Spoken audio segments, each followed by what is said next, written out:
nanti atas hasil evaluasi tersebutlah akan dilihat penetapan tarifnya, manfaatnya, dan iurannya. Jadi apakah dibutuhkan iuran baru, tarif baru, manfaatnya ini dievaluasi. Jadi memang kita tidak, kebijakan itu selalu dilakukan setelah kita melakukan evaluasi yang menyeluruh gitu. Dan ini tidak hanya satu kementerian yang akan mengevaluasinya, tapi juga providernya BPJS, DJSN, kemudian Kementerian Keuangan juga. Itu nanti baru setelah hasil evaluasinya, penetapan barunya itu nanti paling lambat 1 Juli 2025. Jadi mungkin lebih bersabar. Kemudian yang kalau dikhawatirkan tadi ya akan menyesuaikan uang yang pasti, tapi ini sudah disampaikan tadi oleh Pak Tari, tapi saya tidak akan tambahkan lagi. Mungkin saya kembali ke Bu. Ada satu pertanyaan mengenai sebelum tanggapan dari panitia yang tadi sempat ditanyakan mengenai yang harus menyesuaikan dengan fasilitas, sehingga ARSI juga meminta kalau bisa dibantu ya Linda ya. Ada insentif Bu? Insentif berupa pajak atau insentif lainnya gitu? Itu gimana? Asosiasi rumah sakit swasta. Iya, jadi nanti asuransi rumah sakit swasta ini nanti kita lihat hasil evaluasi, kan tadi ada Kementerian Keuangan juga yang ikut bersama-sama kan. Nah dari situ nanti baru kita bisa lihat apa kebijakan yang bisa diberikan pemerintah untuk para pengelola rumah sakit terhadap penyesuaian kris ini gitu. Demikian. Baik, terima kasih Pak Sel. Persilakan. Menanggapi sedikit jadi untuk implementasi kris ini ya, ke depannya seperti apa. Yang dari kami dari BPJS Kesehatan intinya untuk pelayanan tentunya dengan implementasi ini peserta, khususnya peserta pendidikan ini bisa terlayani dengan baik, dan juga tingkat kepuasan dari peserta tidak turun. Mungkin itu Bu. Baik, terima kasih Pak Rizky. Mungkin kita buka lagi satu pertanyaan lagi, 2 pertanyaan. 2 ya, oke, 2 dulu ya. Monggo tadi mau yang sisi kanan kiri. Di sisi ini dulu ya. Iya, saya mau tanya sedikit lagi penegasan Pak. Saya Citra dari RRI. Namanya nomor sama. Iya, saya Citra dari RRI Pak Syarif. Saya mau tanya tadi kan Pak Syarif sempat menegaskan soal yang kris itu berarti semua pasien BPJS ya Pak. Jadi nanti ada kris dan juga yang di luar kris itu yang eksekutif, VIP gitu ya. Nah ini nantinya kan untuk pasien kelas 1, 2, dan 3 berarti kan sama semuanya Pak. Memang nanti akan dievaluasi lagi untuk tarif dan iurannya. Cuma apakah nantinya akan ada ketimpangan yang nanti dari pasien kelas BPJS 1 gitu yang sama pelayanannya dengan BPJS kelas 3 gitu, mendapatkan layanan yang sama gitu. Itu diantisipasi. Langsung aja, satu lagi ya.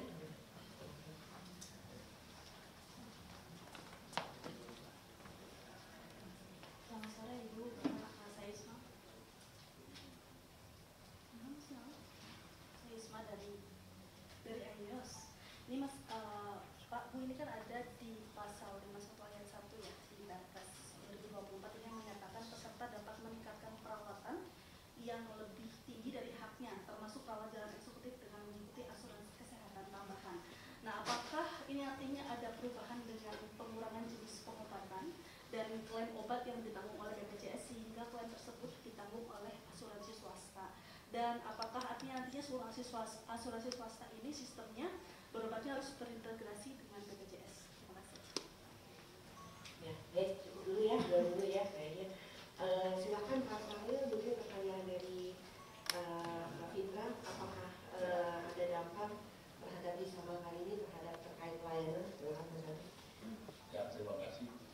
Jadi untuk menjawab ini saya coba mundur sedikit. Jadi rumah sakit pemerintah maupun swasta tetap memberikan layanan 2 ya, satu untuk peserta BPJS, yang kedua non BPJS. Nah, non BPJS ini tetap ada kelasnya, yang non BPJS ya, sampai ke tingkat kelas VIP. Yang non BPJS itu boleh dia berbayar sendiri atau ditanggung perusahaan atau asuransi yang lain. Kayak clear ya di rumah sakit. Nah sekarang bagaimana rumah sakit melayani peserta BPJS? Nah di dalam perpres ini diamanatkan pasien peserta BPJS itu akan mendapatkan kelas rawat inap yang standar. Jadi saya sebutkan ada 12 yang harus dipenuhi, ya, yang memang juga sebagian membutuhkan waktu ya. Bagi contoh, masing-masing tempat tidur itu harus ada satu tempat oksigen atau oksigen. Sementara ini kan kalau kelas 3 biasanya kan satu per dua gitu ya, rame-rame, tapi sekarang nggak boleh. Kemudian sekatnya juga harus tinggi, kemudian kamar mandinya nggak boleh di luar, harus di dalam. Ya, jadi tempat tidur itu kamar mandinya harus di dalam. Kemudian juga ada nakras, kemudian temperatur ruangan. Nah, peraturan ruangan juga diatur. Tidaknya memang harus pakai AC. Ya, karena kan pengaturan itu ya. Kemudian ventilasi udara bagus, kelengkapan tempat tidur dan pencahayaan dan seterusnya. Nah, sehingga kelas kris tadi semua peserta BPJS termasuk PBI ya, itu mendapatkan fasilitas yang sama. Ya. Nah, sekarang apa jaminannya? Yaitu layanan medis yang diberikan kepada seluruh peserta BPJS maupun layanan yang non medis itu sama, ya, sama ya. Jadi tidak ada kelas lagi layanannya, ya. Jadi dokternya sama mulai dari yang, nah kalau masalahnya memang saat ini kan yang ada kelas 1 itu boleh dipakai oleh case tadi karena memang dia bersyarat ya, tapi tidak mungkin dia diisi 4 tidur kedua saja ya. Nah kemudian yang naik kelas kita ya, tadi kan ada 2 ya, raise untuk BPJS, tapi peserta BPJS itu diperkenankan untuk naik kelas, kalau itu biaya naik kelas. Nah naik kelas ini ada 2 caranya, apakah dia mempunyai asuransi yang lain, ya, atau dia berbayar sendiri. Itu aja. Saya kira sama dengan sekarang, kalau dia tadi membayar di kelas 1 saat ini mau naik ke VIP boleh, gitu ya, yang tidak membayar sisanya atau dibayari oleh asuransi yang lain. Saya kira itu Mbak Nadia. Cariski ada tambahan Pak? Terima kasih. Tambahan. Jadi untuk pasal 51 ya, yang ada di Perpres 99 ini sebetulnya sudah ada di Perpres sebelumnya ini ya, di Perpres 82 tahun 2018. Namun di Perpres 59 ini ada penegasan terkait dengan naik kelas. Jadi naik kelas itu di mana untuk yang dikecualikan atau yang tidak bisa naik kelas itu adalah ditegaskan ada PBI di sini, kemudian juga ada PP kerja, kemudian PBPU atau peserta mandiri kelas 3 dan juga bekerja karena PHK gitu ya. Jadi memang di Perpres ini bukan hal yang baru sebetulnya di 59 ini. Dan juga apabila memang karena tadi ada 3 yang bisa yang bersangkutan atau peserta yang menangguh ataupun memberi kerja ataupun asuransi swasta ini memang diperlukan juga ya, diperlukan ketentuan-ketentuan yang harus kita susun gitu ya untuk bisa terkait dengan mekanisme kerjasama dengan asuransi kesehatan yang harus dibuat regulasi sedemikian rupa sehingga memang tidak ada benturan dan juga mengganggu tatanan yang sudah ada sekarang. Gitu.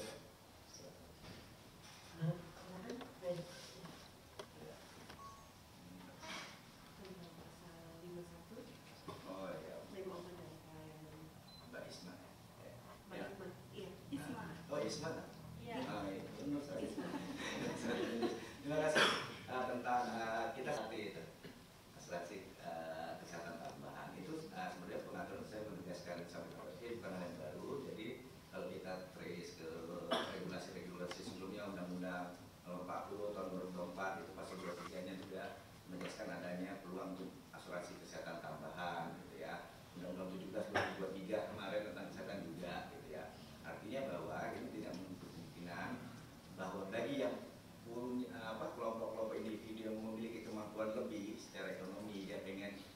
mendapat layanan yang lebih dibandingkan yang bisa disediakan JKN, karena JKN-nya tadi seperti kata Pak Tarif kan itu baik medis maupun medis, non medisnya itu harus tidak boleh ada diskriminatif, baik itu berdasarkan kelompok pendapatan, usia, dan gender.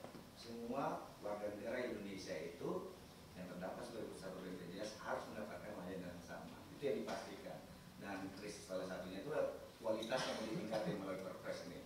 Namun kan bisa jadi kita juga punya warga negara atau masyarakat yang punya kelebihan, kelompok yang lebih memiliki kemampuan atau kelompok kaya, dia pengen top up dari layanan yang bisa diberikan JKN, dia bisa dengan pakai asuransi lainnya. Kalau yang existing itu dengan Alpoket, dia bisa nambah lah. Misalnya saya haknya sekarang kelas 1 ya, misalnya masih ada kan, saya mungkin dirawat inapnya di poli VIP. Nah, saya harus tambah berapa, selisihnya itu ditanggung. Nah, tapi terkait kerjasama dengan swasta itu nanti, kalau di Perpres ini kita sedang bekerja merumuskan hal tersebut. AKT itu seperti apa sama BPJS, nanti bentuknya seperti apa, supaya juga kita industri swastanya juga ikut bergeliat gitu ya. Karena isu kesehatan kan tidak hanya milik pemerintah saja, tapi milik semua komponen bangsa ini gitu. Mungkin itu Mbak Isma. Terima kasih. Terima kasih. Ya baik, masih ada? Cukup? Melanjutkan yang tadi Bu. Jadi ke depan. Oh iya. Ya saya dari Firdaus Pak dari kantor berita Antara depan. Itu Pak sama ya ketiga Bu terakhir terkait Permenkesnya Bu. Bonus terakhir Permenkesnya Bu, kira-kira progresnya sejauh ini sudah sampai mana dan apa saja sih Bu poin-poin penting dalam Permenkes yang nanti akan digodok itu? Terima kasih. Oke, baik, terima kasih. Saya dulu mungkin tadi gimana Dr. Queen tadi Pak? Oh, tentu tidak. Nah, mungkin sektor swastanya juga nggak mau kan, BPJS juga nggak mau gitu. Jadi makanya kami sebutnya top up. Tapi ini nanti sedang berproses ya. Kita sedang melakukan berbagai kajian dan asesmen untuk kerjasama tersebut. Kami juga selalu dengan DJSN dan BPJS berusaha itu. Tapi dia tidak mungkin tapi lebih ke top up. Misalnya yang dijamin yang ditanggung oleh BPJS itu X, layanannya rupiahnya X, rupiah. Tapi Bapak karena menikmati pengen yang lebih baik layanannya, itu jadi X plus 1. Nah, 1-nya itu dibayar oleh nanti AKT-nya, asuransi swasta. Nah, itu nanti kerjasama asuransinya nanti dengan BPJS. First payer-nya tetap BPJS di depan JKN-nya. Tapi ini masih berproses ya, saya sampaikan, saya tegaskan lagi. Ini masuk ke Permenkes juga nanti Pak dibahas. Tentu harus dengan Permenkes. Masuk juga Pak. Aturannya pasti nantinya dengan Permenkes pengaturannya. Nah, kemudian kalau urgensi dari Kris mungkin Pak Saril ya, ini yang bisa ini lebih paham historisnya Pak Saril. Ya, enggak sih. Kan kita dalam kehidupannya kan tiap hari kan baik ya, baik meningkat. Sama dengan di BPJS ini berdasarkan pengalaman, berdasarkan fakta dan maka perlu diatur agar lebih baik. Itu aja intinya ya. Nah, diatur dengan lebih baik ini apa tadi? Menjamin layanan medis dan non medis itu tadi adil, sama rata, tidak ada diskriminasi dan seterusnya. Nyaman di ruangan itu dan seterusnya. Nah, sebagai tambahan buat teman-teman, jadi saya coba sampaikan kalau asuransi yang lain ya. Jadi asuransi yang lain banyak, hampir 100 asuransi kesehatan yang melayani ke masyarakat di luar BPJS. Itu pihak asuransi begitu akan bekerja sama dengan rumah sakit, dia menentukan kriterianya. Kalau jalan itu polikliniknya harus begini, ya pemeriksaan yang ada harus ini. Kemudian kalau rawat inap harus begini. Begitu kriteria yang memenuhi baru tanda tangan. Nah, sama dengan ini Pak. Jadi BPJS mewakili rakyat, gitu ya. Rumah sakit, kamu kalau mau melayani, saya minta dong persyaratan ini yang menjamin peserta kami baik. Kira-kira begitu loh. Gitu ya. Kalau urgensinya ya. Nah, kemudian kami ingin sampaikan Bapak Ibu sekalian, perbaikan yang nyata dan akan lebih baik. Jadi memang kamar yang maksimal 4 tadi tentu saja seperti sebagian sudah jalan, yaitu antara laki-laki dan perempuan tetap terpisah, anak-anak dan dewasa terpisah.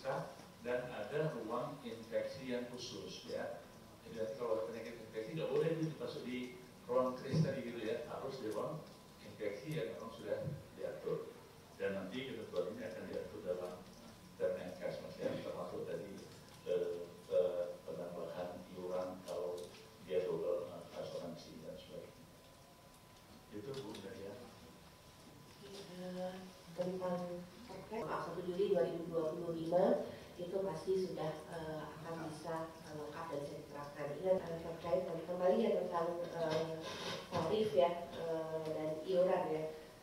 Mau direspon? Ya silakan Pak. Ya, tentunya kita belum bisa menjawab sekarang karena kan ini ya, kita lihat nanti dampaknya kan setelah ini diterapkan secara menyeluruh di rumah sakit dan itu berlangsung paling lama 30 Juni. Cuman yang saya pastikan bahwa pemerintah itu selalu berpihak kepada masyarakat. Seperti selama saat ini pun untuk orang miskin dan tidak mampu itu negara yang bayar iurannya. Nah itu yang bisa kami jawab sekarang. Kalau dampak pada iuran tadi sudah saya sampaikan juga, bukan cuma iuran tapi manfaatnya, tarifnya itu setelah ini dijalankan secara menyeluruh Pak. Kalau dulu kita ini kan kita belum bisa lihat ya apakah akan berdampak kepada variabel yang mana nantinya. Dan itu kita dikasih waktu 30 Juni semua rumah sakit untuk menerapkan ini secara menyeluruh. Nah setelah itu kita evaluasi, hasil evaluasinya itu yang akan nanti kita lakukan apakah ini akan berdampak kepada manfaat, tarif dan iuran. Tapi apapun itu, fakir miskin dan orang tidak mampu ditanggung negara seperti saat ini tidak akan berubah. PBI itu negara yang membayar iurannya. Mungkin Pak Saril dan Pak Rizky. Silakan. Ya, sama ya dengan saat tadi memang iuran tentunya kami juga di BPJS Kesehatan bersama-sama lintas kementerian dan lembaga tentunya dengan Kemenkes dengan Kemenkim dan DJSN ini memformulasikan gitu ya, karena ini perhitungan ini tidak mudah ya untuk menetapkan bagaimana menetapkan iuran. Jadi sekali lagi untuk saat ini memang belum bisa disampaikan bagaimana itu untuk iurannya, tapi yang pasti tadi seperti disampaikan Pak Isa, kita memihak kepada peserta gitu ya, bagaimana nanti peserta itu tidak kepuasannya menurun. Demikian. Ya, ini bagus pertanyaannya. Jadi kekhawatiran itu satu dari pihak rumah sakit. Ya, bayangkan tadi kalau kelas 3 sekian terus diberikan 4. Ya, kan berkurang di tempat tidur ya. Nah, itu kita diberi batas waktu 1 tahun jangan berkurang tempat tidurnya, tapi kamu atur agar maksimal 4 agar memenuhi standar untuk rakyat kita ini. Paham ya? Jadi jangan sampai nanti 8 dikurangi jadi 4 berarti hilang tempat tidur. Nah itu kita berharap rumah sakit untuk tidak melakukan pengurangan tempat tidur karena rugi juga dia kalau pengurangan tempat tidur. Cuma harus diatur tadi memenuhi. Yang kedua, kekhawatiran rumah sakit juga kan mau BPJS itu tarifnya ada berapa tahun sih naik. Nah kan banyak keluar rumah sakit juga terutama swasta ya. Aduh, kami bisa sekali tarif BPJS dan sebagainya. Nah ini juga perlu diperbincangkan bagaimana tarif dulu ya, tarif ke rumah sakit. Sehingga dengan perkembangan waktu, teknologi, kemudian perdagangan, kan harga naik ya, barang habis pakai juga naik, jasa dokter, jasa yang lain juga naik, maka wajar kalau rumah sakit juga minta tarif juga naik. Untuk setelah sekian tahun, jangan tiap tahun naik lagi, jangan tiap tahun. Nah yang kedua dari pihak masyarakat, selama ini kita bayar sekian, dengan kres itu sudah akan naik. Nah inilah nanti akan dibahas ya, karena stakeholdernya semuanya akan berbicara nanti. Tidak boleh BPJS menentukan, Kemenkes menentukan ya, semua pihak, dan tentu saja harus berimbang ya. Berimbang itu artinya jangan sampai ngotot, pokoknya nggak bisa begitu ya. Tapi tadi sudah disampaikan bahwa untuk masyarakat yang memang harus tanggung PBI itu tidak jadi masalah karena tetap akan ditanggung oleh pemerintah. Nah terakhir mungkin Bu Nadia ingin di beberapa negara maju masyarakatnya itu bangga dengan membayar sendiri untuk biaya pengobatan ya gitu. Tentu saja kita juga nanti harus berpikir bagaimana masyarakat yang punya kemampuan juga harus bayar karena dia memang harus memberikan sesuai dengan tarif rumah sakit dan itu memang kemampuan dia daripada dia buat rumah sakit ya. Terima kasih. Baik, terima kasih Pak Saril. Baik teman-teman media, mungkin karena sudah ada pertanyaan lagi kita bisa tutup penjelasan kita sore hari ini. Terima kasih kami sampaikan kepada Pak Yusen, Pak Pusat Pembiayaan Program Kesehatan, Pak Rizky, Humas BPJS Kesehatan, dan Dr. Fadil selaku juru bicara program kesehatan. Mungkin sebagai kesimpulan teman-teman bahwa dengan terbitnya Perpres ini kelas 1, 2, 3 masih tetap ada ya Pak, dan kita dari sisi pelayanan menyiapkan bagaimana fasilitas pelayanan kesehatan yang bekerja sama dengan BPJS itu sudah siap pada tanggal 1 Juli ya, untuk menerapkan kelas rawat inap standar ini. Saya rasa demikian, terima kasih banyak atas kehadirannya. Saya cukupkan dengan terima kasih. Wassalamualaikum warahmatullahi wabarakatuh.